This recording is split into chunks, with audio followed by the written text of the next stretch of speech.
and welcome to North 100, a Canadian Highlander podcast. I'm Serge. Joining me today, I have a Nelly. Hi there. And a Wheeler. Thank you for having me. It's great to be here. A reminder that North 100 is brought to you by you, the support of the Patreon, over at patreon.com/loaningreadyrun.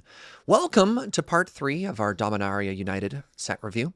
A reminder that this is not an exhaustive set review. We only talk about the cards that we think are relevant to the format. And I wasn't super clear about this in episodes 1 or 2. We're also covering some of the cards from the Commander deck. So you may have seen those in the previous ones, and we'll try and do a better job of specifically highlighting, hey, this is a Commander card. But if it sneaks in and you're like, I don't remember drafting that card, that's why. Today we're going to be covering the green cards and the gold cards. That's the end. That's all the cards we have. And there's a lot of them, so buckle up and let's get right on into it. Wheeler, start us off. Defiler of Vigor. 3 green for a 6/6 Phyrexian Worm with Trample. It has the Defiler text. And whenever you cast a green permanent spell, put a 1/1 counter on each creature you control. There are so many 5-drops in green that you can play that are not this, that do really powerful stuff. Titania, Thragtusk, Gargaroth, a Springleaf Avenger is kind of a 4. But, there's a bunch of things that you can do that are better than this because they have some utility. Then, if we're talking about big 5-drops that are large donkeys, I believe is what I described this last episode, you still have better things like Colonian Hydra. God, I don't want to say Wolfear Silverheart because that's probably going to take away some credibility. The point is that this is just a big donkey, and the slots are very competitive, and even in the decks that will play them, medium green or maybe like a hoof deck or whatever, I'm just not convinced that this is the best donkey for the job. Fair. I might end up coming around to that, but it feels like a card I'd like to try in hoof. Yeah. It does. It's not a tutor target. It's not a 5 that's you're gonna accord for. But it's like if you draw it, especially if you're playing a deck with like Beast Caller, right? Like when you cast a creature spell. Yeah. All right, let's talk about Beast Caller really quick. What does that one do? Beast Whisperer. Beast Whisperer. Thank you. So two green for a 2/3 elf. Whenever you cast a creature spell, draw a card from Return to Ravnica. No, Return to Ravnica. Yes. So it's like if you're just playing the kind of like elves ! Point. Elf ball. Yeah, elf ball deck. I think there's a space for Defiler. But otherwise, I kind of agree with Wheeler. Like, it's not doing anything because 5 is often the top of the curve. Like, you don't want to play this last. It doesn't do a thing like when it enters on its own. It needs to be part of a longer chain. So if your deck is planning to like cast a whole bunch of creature spells and do cantrip stuff with them, then this looks great. Mm-hmm. That's my one place where I think if you're playing Beast Whisperer, maybe grab this. All right, what's up next? Greensleeves Morrow Sorcerer from the Commander packs or decks. It's 3 green for a star legendary elemental with protection from planeswalkers and from wizards. Greensleeves Morrow Sorcerer's power and toughness are each equal to the number of lands you control. Very nice. And whenever a land enters the battlefield under your control, create a 3/3 green Badger creature token.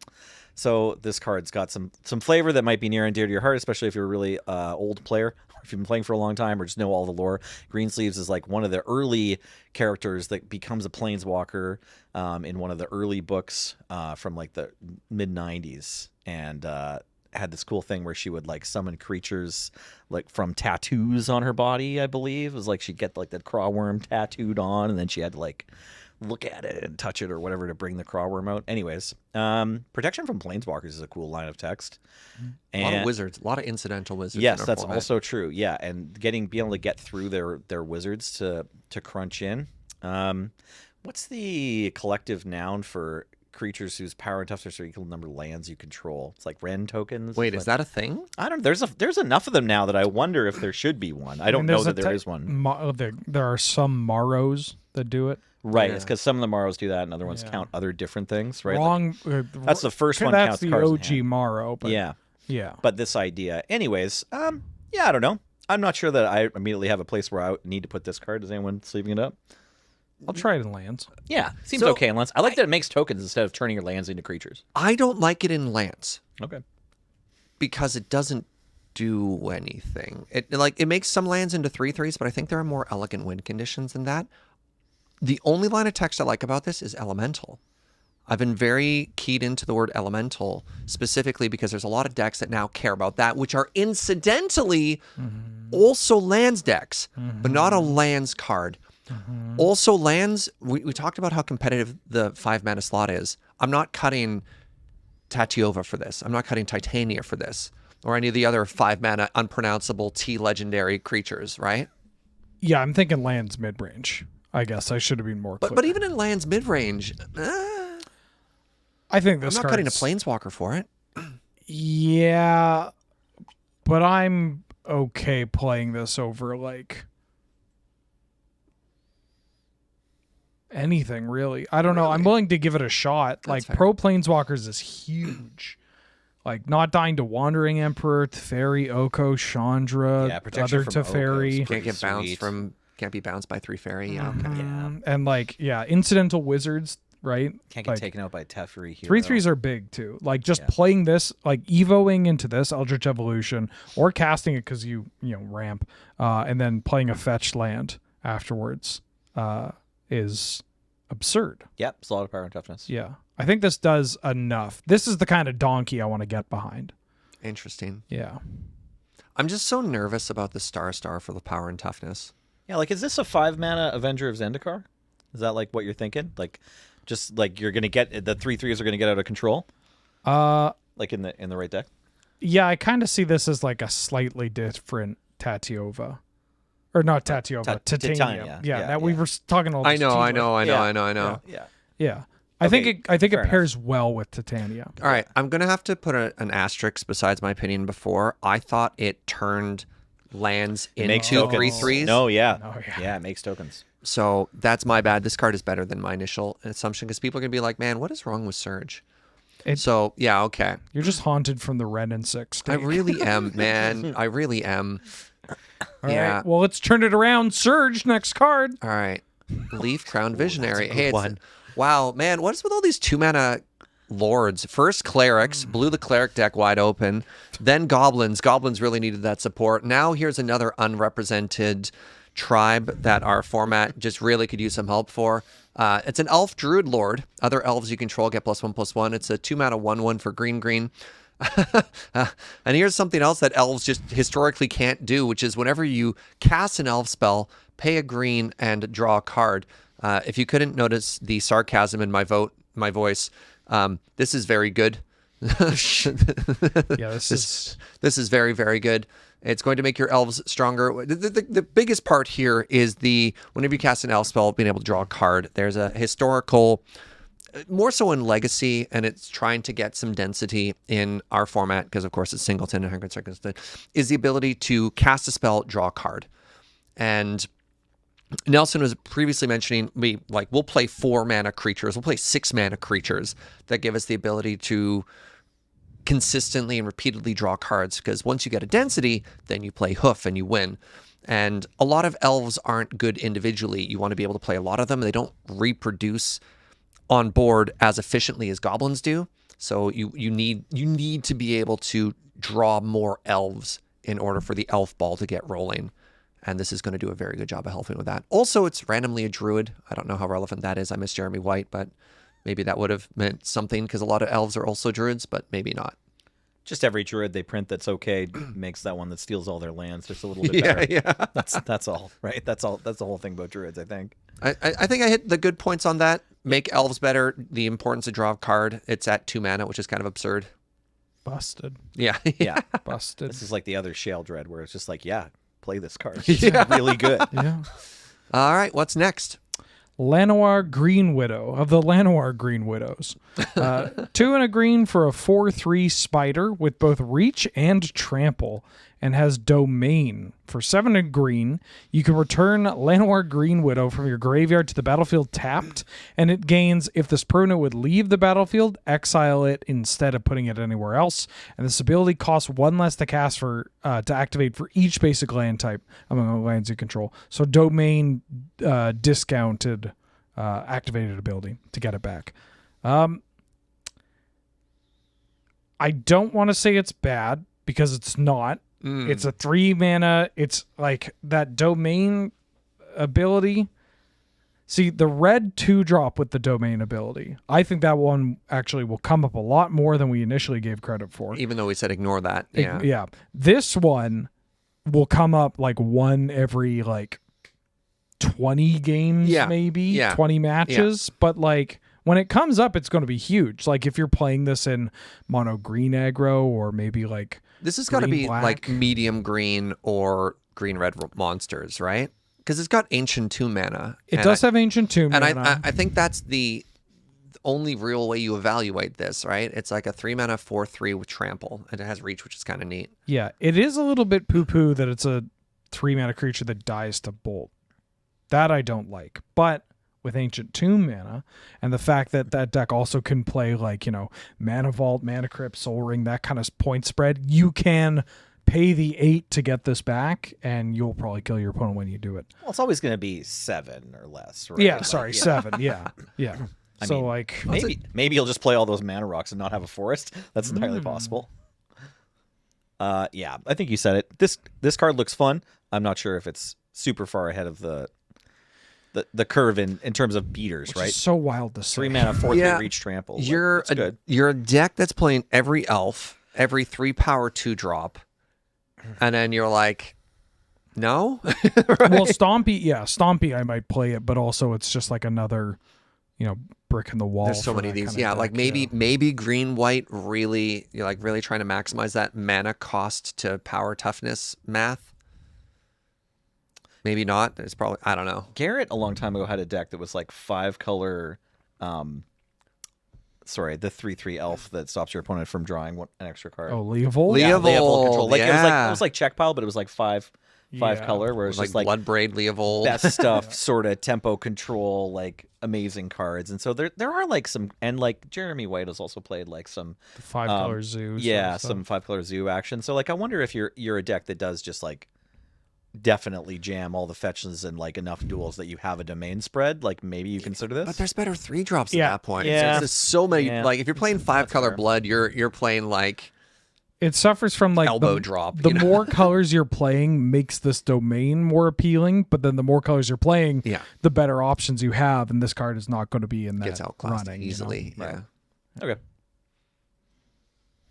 Llanowar Loam Speaker. 1 and a green for a 1/3 elf druid. Tap, add 1 mana of any color. And tap, target land you control becomes a 3/3 elemental creature. This is what threw me off. Right, yeah, they've done both in the set, right? With haste until end of turn, it's still land, activate only as a sorcery. So, pretty cool new mana elf. It's a 2-drop, so not the most exciting ramp creature ever, but it's good early and it's good late. What do you want to say? I was hoping you would. I would say it. No. Well, I was hoping. So that second ability, Yeah. like it kills people, right? Yeah. You get to swing for 3 with haste, yeah. What if we animated our Gaia's Cradle Oh no, and then untapped proceeded it to with something? untap it Oh, with no. like Quirion Ranger, Scrib Ranger, Wirewood Symbiote? All these cards Yeah. that we're already playing in Hoof, Or you I mean? don't know if Symbiote. This one, I think the it does, keyword on this one is actually druid this time, and less so elf. Yeah. You can do some pretty funky stuff with druid and that last ability, and like that deck with the infinite mana. I think shenanigans. this. I think this is creature type Gaia's Cradle. Yeah. like that's where. Yeah, that's where yeah. Activate ability. Your cradle now taps to bolt, or you win. we're at. Yeah. Sorry, dies Dies to bolt, or you win. Yeah. you win. But Yeah, just fair killing enough. off planeswalkers is still like very doable with that ability. I mean, yeah, we tend to play some 2 mana mana accelerants anyway, so this one gives you some, even without any combo shenanigans, give you some late game and mid game utility. I would just say a lot of the 2 mana creatures we are playing that tap for mana do protect themselves though. Like this is just a 1/3. Yeah. So like the 2 ones being Sylvan Caryatid, which has Shroud or Hexproof. It has Hexproof, Hexproof. So that it sticks around forever, which is like a really nice reliable one. Or the 2/1 Druid. Paradise Druid. Paradise Druid, which is again has a lot of protection. I just worry that if you're playing this in a fair deck, and you're not trying to do the combo stuff, it's just going to die. Like this is as far as 2 mana dorks go, very low and for evaluation unless you're trying to do very unfair things with Yeah. it. That's fair. Yeah, I just think in the combo deck, say you find it before you've managed to get your crate, Oh, it yeah, still yeah, does yeah. some other things. Yes, yeah, but yeah, probably not including it just in the list of elves, but we'll move on. Next up, we've got the Quirion Beast Caller. This is a 2-mana 2/2 Dryad Warrior for 1 and a green. Whenever you cast a creature spell, put a +1/+1 counter on it, and when it dies, distribute X +1/+1 counters among any number of target creatures you control, where X is the number of +1/+1 counters. Now, growth threats have been fantastic in our format for a long time, typically in green X decks where X is typically blue and maybe another color from it. Quirion Dryad is the big one, which is 1 and a green. Whenever you cast a non-green spell, put a +1/+1 counter on it. What did I get wrong? Whenever you cast a white, blue, red, black, so you can cast a multicolored spell. and Oh, still sorry, grow. right. Yeah. That has green in it. That is an Yeah. important difference. Thank you. Thank you, thank you, thank you. This is not as good as that one. Specifically because the Quirion Dryad, you can protect it in like a Sorensen style tempo deck where you're applying pressure, and if they try and remove it, it gets stronger as you protect it or as you fight or as you develop your board. Where I do like the Beast Caller, however, is in a tokens deck, which there are a couple, typically in black, where you're playing spells and using +1/+1 counters in a synergistic way. So not only are you growing this threat, but when it dies, you can move it over with like scales and stuff like that. So I don't think this card's going to see a lot of play in a lot of decks, but if you are specifically trying to make +1/+1 counters a thing, this card seems great.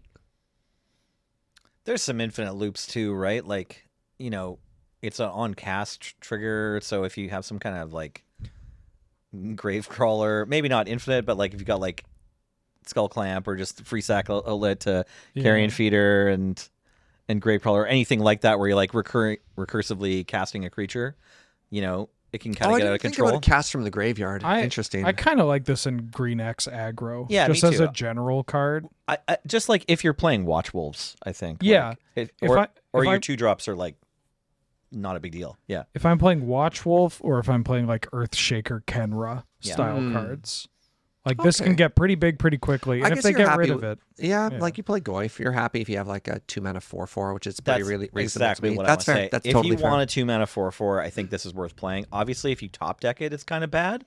Like that's fair to call out. If you run out of resources, haven't killed your opponent yet, and you're like trying to find the bolt. But every card in your deck's going to be bad at that point, right? If you're Yeah. playing the 2-mana 3/3 deck. you sign up for that. Yeah. Yeah. You know, it's like, oh, this is a Curd Ape, and you're like, this is what I came to do. I came to play Curd Ape. Yeah. Speaking of, Oh, a monkey! Money.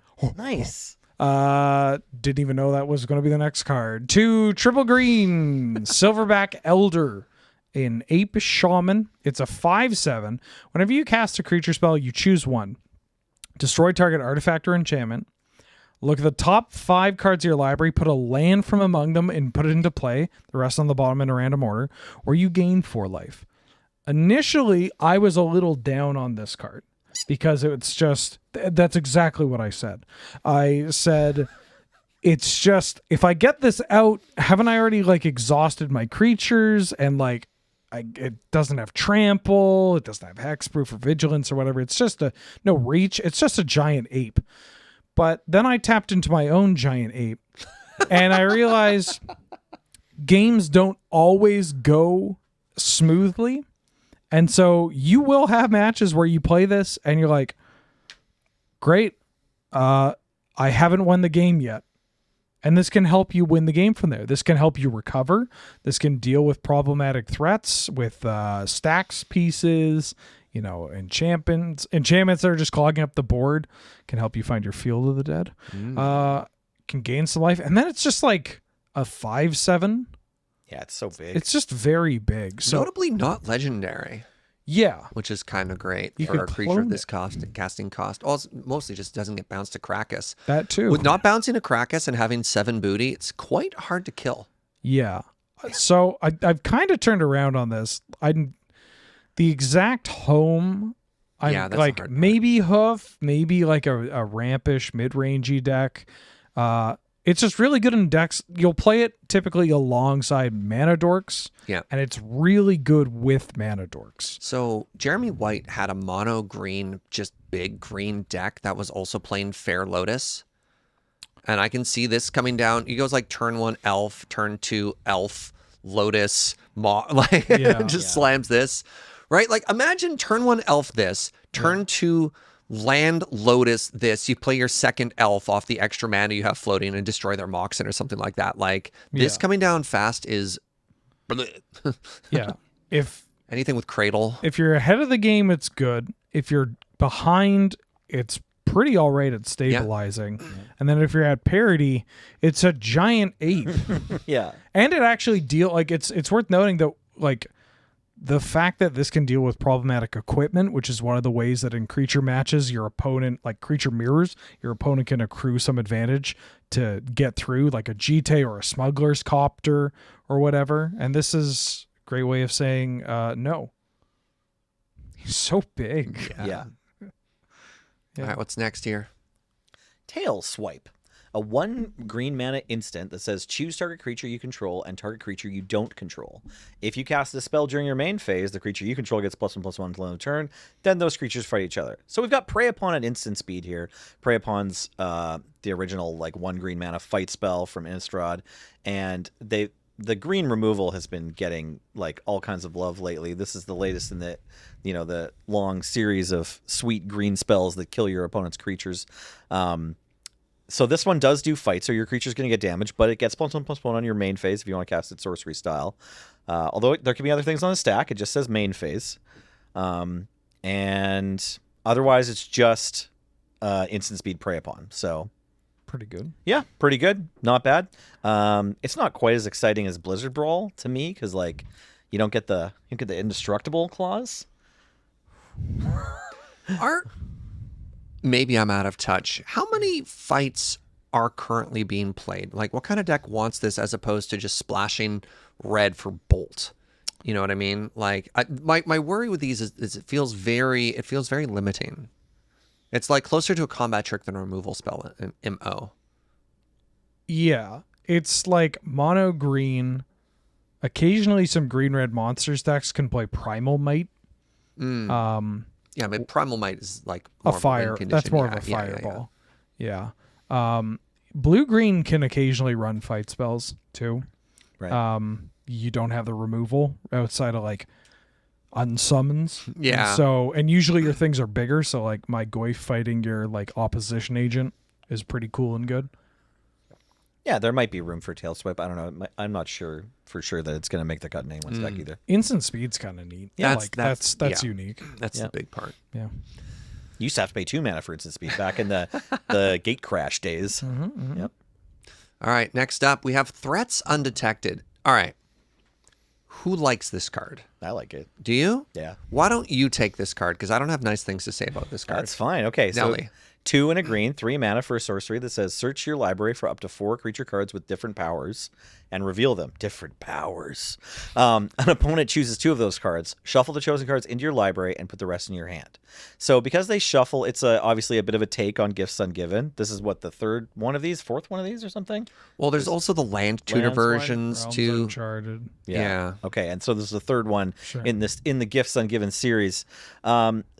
Instead of going to your graveyard, the cards get shuffled back. So you can't be, clever and only pick 2 cards and stuff your graveyard with 2 creatures you want. But 3 mana sorcery, divination for your 3rd and 4th best creatures for the scenario just seems kind of good. Also, like, I imagine there are some stacks that you can put together, like, or sets of 4 cards with 4 creatures with different powers that all kind of achieve the same thing, or at least 3 that achieve the same thing. Do the 4 hoofs work? Is there only Like 3 maybe? hoofs now? So Craterhoof is a 5/5. The Yeah. pig is a 7/7, and then The other pig. The other pig. the other pig is Glint Hawk End Razor is what? That one's a 7/7. That Right. was the And pig. the other one is the Decimator of Decimator, yeah. Provinces. Oh right. No, that's a 7/7 too, isn't it? Yeah, so like you can't even do it as a hoof side. That's my problem with this card. I have several Sure. problems with the card. One, it's sorcery, which makes it so bad in comparison to all the other ones. And 2, it's just like what level of redundancy do you need to draw 2 cards for that mana cost and like take the turn off? I don't know. I find it very slow, and like the potential upside not quite worth. Yeah, I was just like kind of assuming that there'd be plenty of good lines with this, but maybe you're right. Maybe if like what you need is a Reclamation Sage, or what you need is a hoof, or like what you need is like a flying blocker or a flyer. Yeah. Like maybe it actually turns out in most green Canadian Highlander decks, like finding 4 with different powers so that you definitely draw 2 is actually a problem. That's possible. Yeah, like both Eternal Witnesses have the same power. Right. Rex Sages all have the same power. Like Rex Sage and Knight of Knight of Autumn Autumn are both have the same twos. power. That's true, yeah. Yeah, Although even the if you- Ape Shaman is a 5. Yeah, but you're like, okay, I'll play Acidic Slime. Also has 2 power. Yeah. You're like, no, right? No, Like, yeah, maybe the clause is too limiting. That's fair. like the stacks. I mean, I there's obviously a lot of people who are going to play this in a lot of games of Magic. I just don't think it's good for Highlander. What do you think, Wheeler? Is the card bad? I'll give Dominaria United one thing. There are a lot of cards in here that I've been staring at for like a month now, and I'm just like, I don't know if this Yeah, is good. Like Right. I don't think it's got combo applications. No, I've exactly. Really it's too fair. tried. It's It too doesn't fair. just It's too jump fair. into Sandy B, does Yeah. it? Doesn't get into Sandy, Allurin, Hoof, Kiki Pod. Like I can't Right. really look at it. It's too slow for a mid-range card. The one place Okay. that I've thought about this is in an Academy deck. Oh. Because Academy creatures are all over the map. true. And so like 3 mana, like here's my Walking Ballista, Urza, Trinket Mage, and then like whatever Like you want the to kill cap, them with. the Kappa maybe or something. That's a Kappa 4/4? Cannoneer. Kappa Cannoneer. So like battle bots is actually blue green, like the mono blue battle bots that does splash green for like crop rotation, Oko. That's it. But like you can get away with it because crop rotation, Oko. I could see it in there. It's just like 3 mana, draw 2 of your top creatures like that. That's it. That's the only spot I can see it in. Like I will lose to this card where me and my opponent will be just like drawing off the top, and they're like, "All right, threats undetected." Yeah, I now have 2 threats. Yeah, Yeah. like, that's the best case. But Yeah. I don't like this in an opening 7. Yeah. Yeah, looks good as a top deck. Looks way worse as a draw in like the first 10 cards of your library. Okay, I'm coming around. I like this in BattleBots because you can get Cyber Drive Awakener. Yeah. the hoof. That's Yeah. actually really funny. You can get some BattleBot spreads where it's not that bad, and the colorless mana is not a big deal. I'll try this in BattleBots. I'm looking forward to seeing decks that play this card. I just feel like it has potential. All right, back to me. Thanks, me. Yavimaya Iconoclast. This is a 2 mana 3/2 elf. It kicks for 1 in red. It has red kicker, has trample, and when it enters the battlefield, if it was kicked, it gets +1/+1 and gains haste until end of turn. There's a 2/2 green pig that if you have a mountain is a 3/3. Yeah. What's that one called? Flint Hoof Boar. Flint Hoof Boar. I think this same thing. This is a green-red aggressive card. It passes the vanilla test. The fact that it also has a keyword is fantastic, and the fact that you could play it at 3 mana and deal 4 damage on the turn that comes down is very good. This is a role player in the aggressive deck. I bonked my microphone. I don't have too much else to say. I think it's definitely playable. But yeah, if you like the pig, you'll probably also like this elf. Not as handsome, I gotta say though. No, not as beautiful. Very beautiful pick. It's a very beautiful pig. But yeah, best Ram gang since Flinthoof Boar. Yeah. And this was the last of the green cards. So Wheeler, why don't you kick us off in gold? Gladly. Oh, sadly. A Johnny Sleeper Agent. 1 green, white, and then Phyrexian hybrid green-white or completed. So that Phyrexian hybrid green-white can be played with green, white, or 2 life. If you cast this for 2 life, it comes into play with 2 fewer loyalty counters. So normally it comes in with 4, but if you pay the 2 life, it comes in with 2. It has +1, reveal the top card of your library. If it's a creature or planeswalker, put it into your hand. Otherwise, put it on the bottom of your library. -3, distribute 3 1/1 counters among up to 3 target creatures. They gain vigilance until end of turn. And -6, you get an emblem with whenever you cast a creature or planeswalker spell. Target opponent gets 2 poison counters. Speaking of cards I've sat around humming and hawing for a month. Here's my... I don't even know if this is a hot take. I think this card is fine to potentially good. Maybe that's not hot, but I think It's your honest take. Yeah. so. There's a card called Domri Raid, Yep. which was just like an old standby. Let's read through old Domri here. Sure, What does Domri do? It'll be really easy because it's back when Planeswalkers only had like single lines of text. 1 red and a green for a Planeswalker, ETBs with 3 loyalty. I think that's right. +1, you look at the top card of your library. We'll help out here. So Domri, D-O-M-R-I. Domrrade. Domri space raid. There it is. we go. So you look at the top card of your library. If it's a creature, put it in your hand. You may do that. -2, target creature you control fights another target creature. And then -7, you get an emblem with creatures you control at double strike, trample, hexproof, and haste. This card used to be a problem. Yeah, it was the best thing that you could do against control. If you're a while. creature combo or like just green Even red. Hoof mid-range. played this. Like Yep. green red Hoof was scary. That emblem happened way more than you would ever expect. And it was great in like the Mana Dork mirrors too, because you could just like, God, death right into this, and then you just kill their birds or whatever. Kill their Ugh. death right. Yeah. And so it's not an exact 1-to-1, and Dominaria doesn't really see any play anymore, because we have better Planeswalkers that we can play. In fact, we have better Domries that we can play. And that's okay, because green-red is different than green-white. And to have a Johnny as a green-white card advantage source is huge.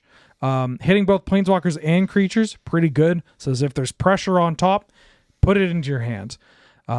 If you want to just play this on 4 and then buff your team, and then crunch in and still have them on the defense, that can be brutal. That can just win races. That can just like flip the tempo of the match on its head. The flexibility of playing it underneath what control decks are doing, like old Domri, is kind of neat. So you can just start ticking that up. If you want to play it out and start threatening that ultimate, you can. And honestly, I like that ultimate. I think that ultimate is shockingly relevant against control matchups. It's cast trigger, of course. It's a cast trigger. Yeah. And it's both creatures or planeswalkers. And your deck is going to be mostly creatures and planeswalkers. And if you've played against control decks, they're not looking to kill you anytime soon. No. They're just looking to, grind you out. And so you get this emblem and say, I just have to cast 5 things and you're dead. And that's kind of hot. And you can do that on like turn 5 or something, right? Like if you Mana Dork this on 2, pay 2 life. Oh no, sorry, right. Yeah, Oh, then it comes right, in. right, Yeah, right. yeah. Yeah, the 2 life costs you 2 Yeah. 2 loyalty. Okay. It's flexible. It does things that green-white would love to have in a planeswalker. It can be aggressive while also just maintaining some level of defense. And it has an ultimate that helps you out in your worst kind of matchup. So I like it. It might be good. Yeah. All right, next up. Baird, Argivian Recruiter. Red-white for a 2/2 legendary human soldier with, at the beginning of your end step, if you control a creature with power greater than its base power, create a 1/1 white soldier creature token. Is anyone looking forward to playing this card? I'm sorry. It landed on me, but I don't know what to say. It's easy enough to make a 1/1 every turn with this 2/2 for 2. Seems solid. Like it gets slotted in to the equipment deck, Okay. right? Like what are you looking at? What do you make of the face? No. I just had a eureka of soldier tribal Yeah. Nice. and equipment. Yeah. Yeah, makes yeah, soldiers. yeah. It I makes- wasn't judging what you were saying. I was pogging in real life. Yeah, it's not sexy. Sure. Like it's not, this isn't going to be a big game changer or anything like that, but there's a whole list of Boros 2-drops, and honestly that's what I'm worried about. Is in red white, that's a pretty highly contested slot, especially in equipment. But if you're doing soldiers, it's probably got more room there as a way to get more bodies. It's it's a go wide sort of thing. One of the problems with equipment decks is not having bodies to carry stuff if they deal with your threats. And so having something that just repeatedly gives you a soldier token, you're like, here, you new soldier, carry this bone splitter. Aye. All right. Oh, it died. Hey, new recruit, carry this bone splitter. Right. It's great with Skull Clamp as well. So Yeah, I know we make something of a tradition of it here on the show where we break Skull Clamp. But yeah, this is really good with Skull Clamp. yeah. Okay. You want to go again? This is more of a U This card. is All right, sure. I'll jump on Balmor, Battle Mage Captain. Red-blue for a 1/3 legendary bird wizard with flying, and whenever you cast an instant or sorcery spell, creatures you control get +1/+0 and gain trample until end of turn. The trample is so And unnecessary. trample? Yeah. Every creature? God, there's like a secret enclave of is it Blitz at WotC ensuring that it gets better every year. Yeah, obviously you wanna throw this into Is It Blitz and I don't know, maybe some Jeskai decks. Jeskai Blitz. Could put it in Grixis Blitz, Teamer Blitz. good with Pyromancers. I was going to Yep. say, if you're playing Pyromancer, any deck that has Pyromancer wants Balmor. They're Yeah, besties. absolutely. 4-colored Blitz. This card, I think, has a ton of applications. It's got good stats to begin with. It's got evasion. Clearly it's legendary, so it's going to get bounced by Karakas, but you're going to kill your It's opponent so before they cheap, find yeah. the Karakas, and you'll just replay it, and it doesn't have to attack to get its ability, so you can just, even through Karakas. Sorry, I take it back. Yes, Karakas is a problem. I think it's worth talking about plenty, as much as Skull Clamp, at least. But this one actually kind of just gets around it, because it's just like a tax. You can just play it and then opt. Yeah, you just play it, and then in response to Karakas, cast 3 spells Yeah. and attack for 40. Yeah. Yeah. All right, we have an important question here. Does it go back to me or does it go to Wheeler and then we reverse the order?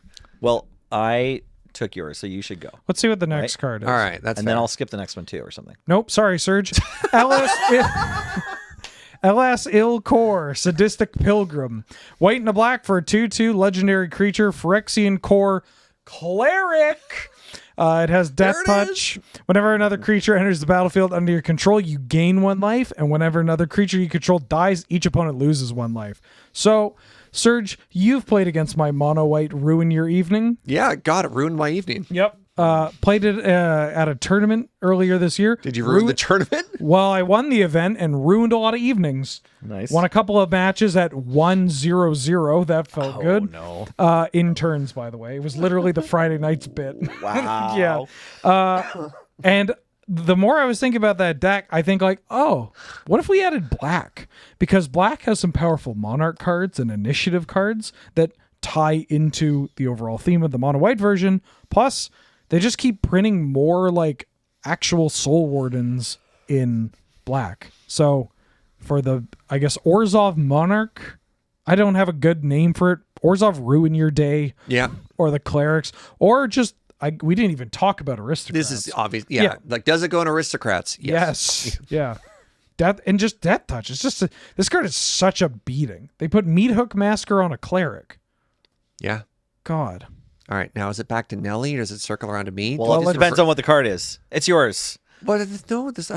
Hi, Ivy, the Gleeful Spell Thief. This is a 2-mana 2/1 legendary fairy rogue. It has flying. Whenever a player casts a spell that targets only a single creature other than Ivy, you may copy that spell. That spell now targets Ivy. Pros: if you play buff spells, both of your creatures get better. Cons: if your opponent plays a removal spell, they kill 2 of your spells. You may copy that. You may. It's a May. Super important may. Oh. I lied. I do have something to say. Yeah, me too. If I may. Go ahead. No, right. no, you first. Okay, I thought I put mine in the stack first. Then this is the Nelly card. All right, that's fine. No, I thought of something because it has to do with your Ajani sleeper agent that you had earlier to talk about. That one can win the game on its own, but it's also a card for the Infect deck, which hasn't seen a lot of reps lately because they haven't printed any new Infect creatures, and a bunch of people tried to make Infect work, and it's a little bit like Fetch. So Ivy is like another secret. You gotta stop trying to make Fetch happen, right? No, 3-1. It always 3-1. It always 3-1s, yeah. Ivy, Gleeful Spell Thief, is like the coolest backup plan Infect creature. But it doesn't have Infect. Doesn't have Infect, but then it hits the board, and you've got to put some cards in your deck that don't have Infect, right? Because there's not enough cards with Infect yet. Oh, there is. No, Nah. It looks like you're infected with the bad idea. So bug. okay, I'm I like it here in with you. effect. I'm not trying to know your idea here, but I do fundamentally think one of the biggest problems you can make with an infectat is splitting your focus between killing your opponent with infect and killing your opponent with regular damage. Get your Blackleaf Goblin out of there. I'm trying to know your idea. No, that's Yeah, fine. I don't think it's a good idea because the best case scenario, if you include this, is that when you're pumping your infect spell, you're also dealing damage to the regular life total, and then you're not actually getting any closer to winning. Yeah, no, I understand the basics of infect. I'm just trying to throw Ivy spell So thief a all bone the here. damage is dealt as counters. Wait, they don't take damage. Oh, you guys haven't been playing the Marsh Viper version? Nelson's just over here with swamp mosquito. Yeah. Wondering. All right, so Nelson pitched Infect Wheeler. So there was a version of like a blue-green tempo. It wasn't Sorensen, but it was a blue-green tempo that played all of these 2-drop evasive creatures. Like I'm talking Gaia Skyfolk. Muscle Wizards. No, we don't talk about Muscle Wizards. All right, that's R.I.P. No, retired no, a champion. no.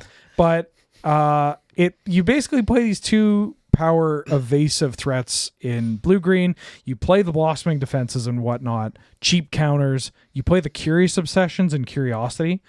Pat of Pat Pod played it for quite a bit. And Pat Pat's a really good Magic player, so he could probably win with whatever. Yeah. But like... Double Curiosity is quite sexy. There are play patterns in this kind of deck that is just like you are not beating it, and I think that's always a like worthwhile thing. Is like if a deck has play patterns where you're like, you feel like you can't do anything against it, then it's always worth kind of considering. So like I would want to play Ivy in a blue green, like almost kind of like Flying Men, but with more lands and higher card quality, and just. Yeah, kill them with evasive threats, counter their spells, and draw some extra cards. It's also pretty sick if you're playing a bestow creature in your deck. Oh, yeah. Yeah. All right, my turn. King Darien. 48. 48. That's 48? That's 48. Cool. King Darien, the 48th, is a 3-mana 2/3 legendary human soldier for a 1, a green, and a white. Other creatures you control get +1/+1. Activated ability 3 green and a white. Put a +1/+1 counter on King Darien and create a 1/1 white soldier creature token. And sack King Darien. Creature tokens you control gain hexproof and indestructible until end of turn. This is a fantastic lord. This is a fantastic lord with an unbelievable mana sink. What was the name of that green-white land? Gavany Township. Gavany Township. Thank you. Same activated mana ability, Yeah. right? Just put a +1/+1 counter on everything you have. And this, Okay, worth noting, the counter just goes on this. I know, but still, just the idea of, because Yeah. it buffs the whole team. It does It's- buff the whole yeah, team, like yeah, it's for just, I don't know. That's what immediately went to my brain. You're right, they are different, but like sometimes your brain makes an I association. just wanted to if they're save not you from the close. comments. Thank you, No thank worries. you. Yeah. No one man is a village. Darien, hold my card. Yeah. He becomes the whole township. Yeah. Absolutely. So let's talk about Soldier Tribal. Okay. Because I think we mentioned this in episode 1, Yeah. right? we look at the soldier lord. Because we're looking at the Soldier Lord and It's the stuff like third best mono white aggro deck, right? Probably. Yeah. Yeah. that. Yeah, Yeah. Yeah. Because there are some relevant soldiers, like the Thalias are soldiers, right? Yeah. There's so many A soldiers. lot of them are soldiers, yeah. And this seems. I mean, this is good enough to be in a mid-range card, right? And Yeah. I just want to. I'm playing this with Savannah. Like, Oh, yeah. That's the floor. But I don't know how many green soldiers there are. If there are enough, then yeah, sign me up because this card's just gas, right? Like yeah, this is, and soldiers make tokens. right. Yeah, this card's it hits like a truck. yeah, Yeah, yeah. Get it down on turn 2. Get it down on turn 8. I think you're happy either way. yeah, The card's great. yeah. Powerful magic. All right, back to Wheeler? Question mark? Well, it depends on what the card Gotcha. is. Okay, well, I guess. Maria, Scholar of Antiquity. 1 red and a green for a 3/3 legendary elf artificer. You can tap an untapped non-token artifact you control to add a green, And then you can tap 2 untapped non-token artifacts you control. Exile the top card of your library. You may play it this turn. I honestly don't like this. Yeah. I don't have anything good to say about it. Yeah. No, thank God, because I was looking at this. I'm like, this isn't good, right? But I'm sitting here with Wheeler, and Wheeler's like, oh, wait until I show you the 17-step eggs line. No. Okay. It's wild that it makes mana and draws cards and everyone hates it. You know what I mean? Like this is the exact kind of card I should love, right? And like, but non-token artifact is just kind of a like what deck wants. The only deck that I could see playing this is it's kind of an offshoot of eggs. I call it yolks on the shag because it's more of like, because why wouldn't you? because it's a rug deck that's kind of like eggs, except they're all kind of smooshed, you know? Perfect. And you can't get it out. No. Basically, it's Time like for new floors. it's a Cart Clan Ironworks Song of Creation combo deck. Right. So like you are playing fewer actual eggs, but you're playing artifacts that draw cards, and you're kind of storming out, if that makes sense. I wonder, it's a 3-mana 3/3 in red green. So like if you have like a Naya beatdown with like a heavy equipment package and that's like your flavor. Yeah. You know, like tap 2 swords, draw a card when you have this thing. It's just like the 3. If I have 2 swords, aren't I already winning? Well, sometimes you get all your creatures dead, That's true. but then you still have your swords. So I'm Affinity for a long Shooting for time the moon here. played a 0-mana artifact that you could tap another creature to generate mana to dump your hand faster. That card was called You mean Springleaf Drum? Springleaf Drum. That's one. No, the 0-mana one is the Ice Age Fixed Mox. I played that thing in Academy. Jeweled Amulet? Yeah, Jeweled Amulet. You thinking Jeweled Amulet? No, I was thinking Springleaf Drum. Oh, okay, Thank you. all right, Yeah, that one Springleaf did Drum. cost 1. Yeah, tap an untapped creature you control to add 1 mana of any color. That was being used to play like Memnites, right? Like this and Memnite, and dump your hand. But like Affinity or Workshop Winnie doesn't really want to play red-green. Because that's the one thing I thought would be like, you could do a pretty sick line of this, and then just like artifact creature, artifact creature, artifact creature, Wheel of Fortune. But that's really janky. That's really janky. Yeah, this is Urza at home. Yeah, And like you have to that's play it's Urza, not even, yeah. it's not worth it. It's I not agree. worth it. Sorry, CDH players. There's a lot of artifact creatures in that deck, and they need to have a density of them, and this isn't one. And so it's like, who are you cutting? Are you cutting Frogmite to fit this in or whatever? Or I don't know. Not cutting Evermere for it, that's for sure. Okay, well maybe that's All right. Maybe Let's that could keep be a 2023 challenge for you. This is you, Nelly. Hooray! It's Namada, Primeval Warden, aka New Kalitas. It's 2 green-black for a 3/4 Tree Folk legendary with reach, and if a creature an opponent controls would die, exile it instead. When you do, create a 1/1 green sapperling creature token. Hi-oh! You can also pay a green and sacrifice a sapperling to pump Namada for +2/+2 until end of turn, or 1 and a black and sacrifice 2 sapperlings to draw a card. This card's been a total house in the draft format, and I imagine will be about as good as Kalitas, except that it can draw cards. And I like Kalitas a lot. So I'm in favor of this card. Big time. It can hit your opponents. It stuffs a bunch of combo shenanigans, or just annoys your opponents from being able to delve more. blocks Resto Angel. Blocks Resto Angel. It's got reach. Yeah, exactly. It the blocks reach is real huge, good. But it also attacks. It randomly just like hits your opponent for 11 if you've got the mana and you've managed to get the trigger off a bit, or the So- replacement ability. If you're playing against a lot of Sandra Bullock, you just play Abzan, you play Kalitas, Anafenza, and this. Yeah. You can put And you can put all the the 2-mana elves. shadow Yeah. from Momo Please. too. Yeah. Please. Yeah. Leave And my graveyard alone. if you just really, really want to hurt specifically Wheeler, Ooh, should I put my lion sash on Namada Kalitas? you're like, Yeah. but I played my scavenging ooze, but there wasn't anything left to eat. It stayed a 2/2 the whole game, tier. Guess I'll flash an endurance instead. Yeah. Messing with your opponent's graveyard is pretty important in Canadian Highlander if you hadn't already picked that up. Yep. All right. Good card. Next up, we have Shauna, the Purifying Blade. This is a 3-mana 3/3 legendary human warrior for Bant. It has lifelink, and at the beginning of your end step, you may pay X. If you do, draw X cards, or X can't be greater than the amount of life gained this turn. You know what this makes me want to play? Kata Blade. OG Kata Blade. Kata Blade. I want to go turn 1 elf, turn 2 mock sword, turn 3 Geddon. Yeah. That deck was like the best deck in the format for a few months. Crushed. Right? It absolutely crushed. Yeah. Give this thing equipment and then don't let another land exist on the board for the rest of the game. Right? Yeah. That's it. This card is so good. Yeah, Yeah. this card's crazy. I genuinely think that this card is going to get slept on outside of Kata Blade.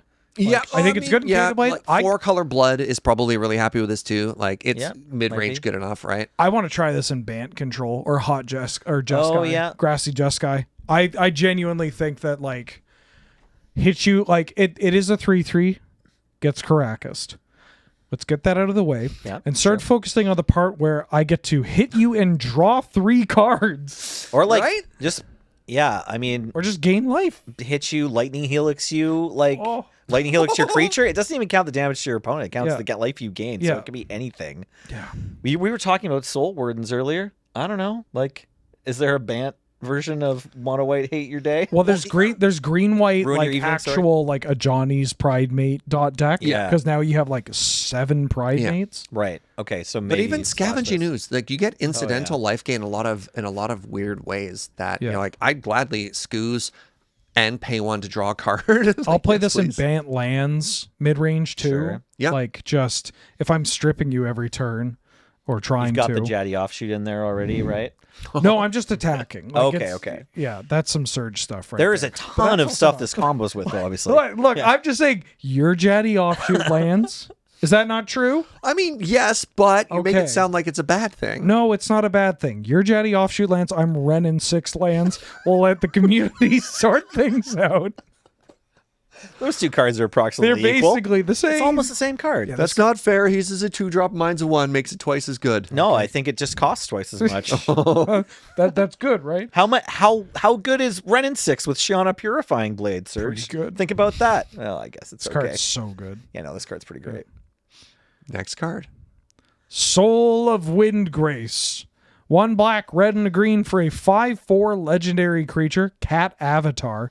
Whenever Soul of Windgrace enters the battlefield or attacks, you may put a land card from a graveyard onto the battlefield tapped under your control, notably any graveyard. Yeah. Any graveyard. Pay a green, discard a land, you gain 3 life. Pay 1 in a red, discard a land, draw a card. Pay 2 in a black, discard a land, Soul Windgrace gains indestructible, and tap it. So, Caracas exists, but guess what? You're playing this usually in a lands deck, so you don't have as big of an issue with Caracas, and that Caracas is now yours. You've killed it. You've gotten their Caracas. Now you can use it to protect your Soul of Windgrace even more. Yeah, lands decks, land mid-range. You could play it in like Scape Shift as well, maybe like a lands kind of Scape Shift. If you get this out early, it's kind of gross. Get this out anytime, it's kind of gross. Early gets you fetches, lates gets you lots of degenerate stuff. Yeah, I don't even hate it in maybe like a 4-color blood style deck. Yeah, get Shauna in there, and then for 8 mana, you can play this, get a land back, discard a land from your hand, you've gained 3 life, and then you put the other 3 mana into drawing 3 cards in a turn. Yeah, this card's pretty good. Best friends with Get Rogged Yeah, Monster. this card's just, I think, really solid. There's usually a land in your graveyard in Canadian Highlander, so like, even just, or there's definitely one in your opponent's if there's not one in yours, right? Like 4 mana, 5/4, and just the ETB trigger alone, I'm like, yeah, that's like a pretty good. I just love that it's not a stick. 5-drop. Yeah. Yeah. Because 5 is so competitive in lands right now that this wouldn't displace any of the other 5-drops up there that are powerhouses, but at 4, oh baby. Yeah. I was trying to think of reasons not to like this randomly. And There's going there's to be some games where it doesn't do much, for sure. well, so like look at all the activated abilities because those are kind of weird, but there's a card called Trade Routes, which is Here we go. which is a blue mana enchantment for 1 and a blue, and it has a couple of activated abilities. You know, wait for Paul to bring it up. Trade Route. You can discard lands to draw cards, basically, right? Yeah, but you can also bounce cards back to your hand. And Right. Bounce It's lands, weird yeah. because it's like it does nothing by itself. It doesn't offer a tremendous amount, and like it offers some utility. It's kind of janky, But you mix in like a Crucible with this. You mix in a Life from the Loam, and you're like, wait a second. This is like the Jaddy offshoot. And Wheeler's like, I'll play Windgrace, you play Trade Routes. We'll let the community judge, right? But the point of the example here is sometimes like unassuming abilities can actually do a lot, like a lot. And those 3 activated abilities on Windgrace can add up into sort of like really weird loops. Because you're like, oh, I've got a Crucible, I've got the attack trigger. Well, I'm never going to play a land again. Instead, I'm going to get this extra utility. And I kind of wish, it's weird that I don't want the red to say draw a card. I kind of wish it was deal 2 damage. Like seismic assault I or think that would something be like better. that. I think it'd be stronger. Yeah. Because you get to draw cards with your lands if you don't need them to gain life or keep your Windgrace alive. But like the deck it goes into is probably already doing a lot of filtering. And so just like another way to use your lands. Yeah, that's fair. what would put it over the top for me, which is not to say like, oh, look at Surge complaining that Soul of Windgrace isn't good enough, but I'm just like, yeah. Wouldn't have guessed Trade Routes for $1 million. Nelly. Okay, is it me? Yeah. We've got Urg, Spawn of Turg. Black, green for a star 5 legendary frog beast. Urg, Spawn of Turg's power is equal to the number of land cards in your graveyard. And at the beginning of your upkeep, look at the top card of your library. You may put that card into your graveyard. That's cool. So like Surveil 1 at the beginning of your upkeep, and then pay a black, green, and sacrifice a land. You gain 2 life. So alphabetically, right after Soul of Windgrace, the 2 are kind of best friends. If you can get them both in draft, that's fantastic. In Canadian Highlander, this fits into like most of the same decks I think that Soul of Windgrace could fit into. I'm not sure if there's like another sort of archetype, but certainly in your lands decks, it puts your lands in your graveyard where you get to do stuff if you like doing stuff with your lands in your graveyard. Also, it's just like the Tarmogoyf for that deck, and it's 3 mana, so it's kind of cool. Hermit Druid. Hermit Druid? Well, I mean, I was going to say this probably Also combos goes better in with like Hermit Druid. Mimeoplasm in those classic dump decks. 'Cause Right, it's okay. bigger than the creature count and it's more Right. reliable instead of some of like the weirder. Yeah, I like this Okay. much more as a combo piece than as a lands piece. Okay, great call. I didn't see that immediately. I don't hate for just like black green. I think this suffers from, I mean, the casting cost is a little awkward, Yeah. but like it's more just like card availability. Like if I'm black green lands, then like having kind of the identity of playing some of these more grimy-ish cards like Braids, Urg, Spawn of Turg. I like this with like Raven's Crime. Oh, Right? Yeah, like if you're going into more of a pox land attrition, then I like Yeah. Urg. I don't like it as a mid-range card. Okay. But We need to talk about but Raven's Crime. it does go along with Soul Windgrace. because maybe people aren't familiar with Raven's Crime here. This is an OG. so yeah, from Eventide, Yeah. 1 black mana sorcery that just says target player discards a card of their choice, right? With Retrace, you can cast this from your graveyard by discarding a land in addition to paying its cost. And Worm Harvest. Man, There are more Retrace cards. That's all you need to know. well, so Raven's Crime is maybe not the most playable. Worm Harvest is like used to be a legit killer, and for these lands-based attrition decks back in the old days where Crucible and Life from the Loam were pointed inexplicably, so was Exploration and Wasteland. Hold on, never Exploration. Fast Bond. Fast Bond Was pointed for a long Exploration time. not pointed? No. Crucible. Exploration's never been Crucible was. Yeah. Life from the Loam absolutely was. Yes. Wasteland was. Yes. Sensei's Divining Top. I don't think top was Top pointed. was pointed. Really? Man, it's I been so played long. it. Oh yeah, we I don't thought it have was time. pointed because it made games too long. Was I this- thought it was hate pointed for that reason. Are these cards all just from the 14 points era? Yeah. Okay. There were a lot of cards pointed Yeah, back yeah. when we had 14 Winter points Orb. instead of 10. Well, no. I think, yeah. I think Land even at the tax. sevens points list, like, because when I first got into Highlander, it was so hard to be a Lance pilot because, like, all the good cards were pointed that are free now. Fair. You could play, like, Mox, Pod Lotus in a list and be fine. But God forbid you want to play Crucible and Life from the Yeah. Loam. What's so bad about that first spread? Anyways, Urg, yeah, those are my thoughts on Urg. Okay. Yeah, Good call about the Hermit Druid, though. That's a one to be aware of. This is like a 37 power creature right here. It's also just kind of like a huge ass, right? Yeah. Like look at that. How do you get through that? Star 5? Yeah. Wheeler. All right, we need somebody in the community to make a meme. It's that sexy lady Gundam style song. Oh, It's yeah. Wheeler looking at the booty, but it's Urg. Sexy lady. What about Gundam? Did I? Gangnam. Gangnam. Gangnam. Oh my Gangnam. God. Gangnam. Oh my Yeah, God. We can get Ian in here and talk about sexy Gundams. Oh, quick, we can edit this out. We can pretend this moment It turns never out happened. we do need a meme, but it's not the one that Serge was trying to say. It's the one that he did say. Oh, look, that song's like 14 years old at this point. Most of our audience is so young. May as well just exhale dust right now. Let's move to the last card here. Good, Varak. Oh, this is a commander card. This one's kind of cool. Varak Warped Sengir. I always struggle on that one. This is a 3-mana 2/2 legendary vampire for 1, a white and a black. It has Flying Death Touch lifelink. Love to see it. We were just talking about that earlier. I'm just like No, that was in the last recording. jumping That was a out of my while seat ago. here. Yeah, Vampire Nighthawk suddenly got bigger. Whenever you activate an ability that isn't a mana ability, if life was paid to activate it, you may pay that much life again. If you do, copy that ability and you may choose new targets for it. The simplest application of this is fetch lands. Crack 1, fetch, tutor twice. But there's got to be other ones. It's activated abilities, so like Vampiric Tutor isn't a second target of this. Grizzlebrand? Wait, that's bad. You just die. You can just do that twice. That doesn't help you. Well, I mean, Pod. Pod. That's a good one. Pod's a very good one. There's Yeah. probably some other good ones that are just lying around. Yeah. It's too bad you can't do mana abilities, obviously. Like, if you're playing Vampire Nighthawk, which a lot of people still are these days anyways, looking at Nelson.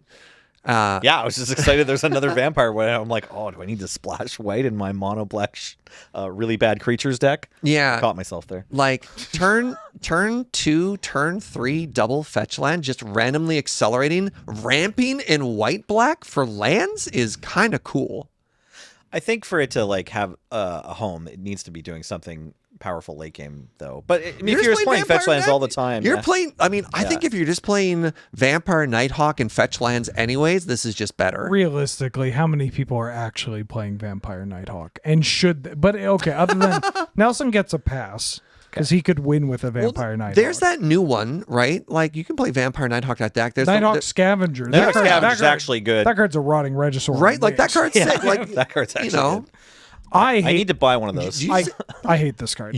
why do you hate this card? I'm not sure how many paths. Because I hate this card because every time I've had to talk about it, I've spent so long when really all you need to know is dies to shock, gets Caracas, doesn't really impact the board too much, trades with everything, and then like the big pog moment for what this synergizes with is not that exciting.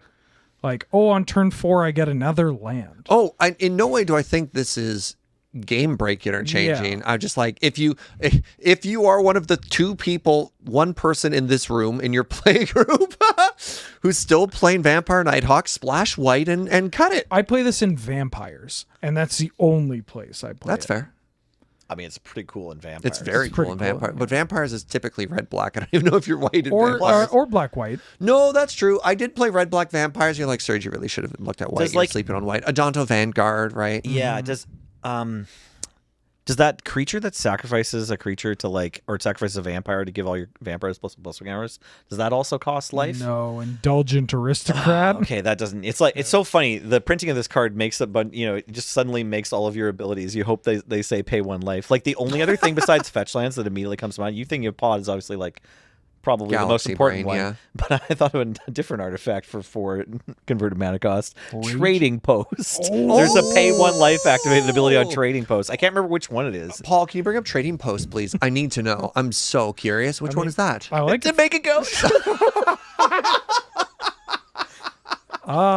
it's no longer a vampire. The chupacabra. I thought it might be to draw a card or get something back. No. You can Congratulations. you can double up on getting guns. We- Okay. I'm done. Cool. Cool Ursa vampire. Cool vampire, yo. All right. I'm glad the last thing people think of is not me calling Gundam or whatever. Yeah, perfect. I'm pretty sure that was the last card on our set review.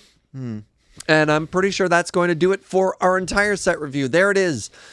3 whole hours, possibly even more, of us talking about Dominaria United. Real quick, from the top, what did you think? We'll start with Wheeler. Like, overall set review. Did you like the set? Do you not like the set? I think it's a pretty good set. It continues the trend of printing cards that reinforce like not lesser archetypes, but stuff outside of the top tier. Yeah. As well as printing some more targeted niche kind of like cards for the top tier, right? Like this this makes the decision of like, what type of lands mid-range do I want to play? There's more interesting card choices, or, you know, like, what do I want my 4-drop slot to look like? There's yeah, so I like it for that. Also Merfolk. Nelly. The tribal cards are super cool, and I think the defilers are super cool. All right, well, that covered most of my stuff because I was going to be like, I'm really excited to explore the new tribes that aren't as explored as much. So I think we're all on the same page as that. Power level seems pretty great. Like, we're not worried about another Eldraine or anything. It doesn't seem to be blowing any archetypes open in ways that, like, Breach did, for example. It's probably a good month to, like, pack Caracas in your non-white decks, too. Just as everyone's trying out all these weird all legends. the new legends. That's Yeah. really funny. Yeah. I think that's good advice. All right. Well, then on that note, let's call it there, friends. Thank you so much for watching North 100. Hope you enjoyed it. If you think there's any cards we missed or you just want to talk about the set review and want us to see your stuff, let us know in the comments on this episode.